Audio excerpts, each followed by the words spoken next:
The use of social media has increased tenfold with the growth of smart technology and the ease of access to the internet.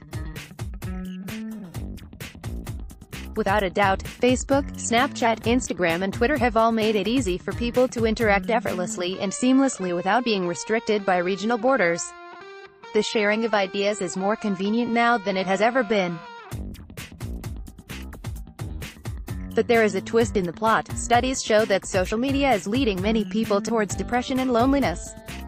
Social media users tend to sleep less, they are hyperactive, they struggle to be attentive and are more vulnerable to social pressure than those who don't have social media accounts. Although no study has provided a conclusive analysis as to whether social media can cause depression, there is definitely an observable correlation between the two.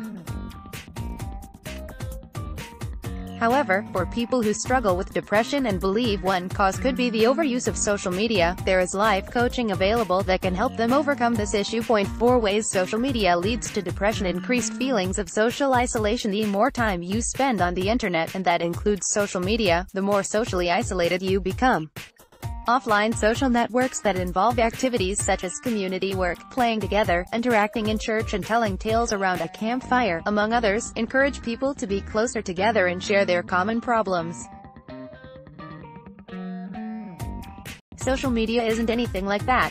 Users talk with faraway friends and neglect those around them. And because the circle of friends is usually in remote locations, no one is physically there for one another in case of a crisis. Having many virtual friends on social media isn't a substitute for having real friends. That type of virtual existence leads to deeper social isolation. The comparison factor. Browsing through social media can potentially ruin your self-esteem and confidence because it appears that everyone out there is doing better than you in all aspects of life. Everyone seems happier than you, they're in a better relationship than you, they love their job more in comparison to you, and have all the good things in life. That virtual comparison mentality leads to depression in more people than real-life comparison does. Research also shows that people get depressed when they feel like their social media friends are doing worse than they are. This form of comparison often makes people feel better about themselves in real life, but it appears to be different in social media spheres. It seems like social media friends feel better when they are all at the same social level, maybe because they are able to engage more productively that way. Envy and jealousy. After comparing your life with that of your friends on social media, you will envy them if they seem to be happier and better off than you are.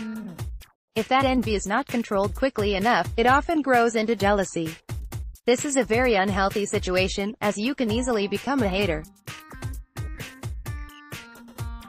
Sometimes you will be tempted to post jealousy-inducing content on your pages in order to challenge your friends.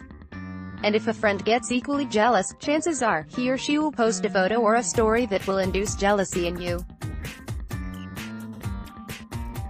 Eventually, you will have a group of jealous friends trying to outdo one another in a vicious cycle of malice. Plus, if you feel as though your content isn't causing enough jealousy, you can easily become depressed. Sleep deprivation. A normal adult should sleep for at least 6 hours a night. This is almost impossible now, because people are chatting online for hours. People are even waking up in the middle of the night to check how their posts are doing. Sleep deprivation can cause depression in many ways, as demonstrated by these 3 common examples. Your colleagues in the workplace are sleep deprived just like you, so everyone is tired and unhappy. The office stays moody for the entire day, aggravating your loneliness. Sleep deprivation affects how your body responds to workday activities. If you love the gym, for example, poor sleep will lower your enthusiasm for your workout and diminish your results. Poor sleep lowers your immune system. If you become sick, you may get stressed out and hate your life, and that isn't good for your mental health. Seek help if necessary. While scientists and psychologists are still trying to figure out if and how social media relates to the sudden rise of depression among today's youth, it is important that you seek help if you are seeing any signs of depression and loneliness within yourself.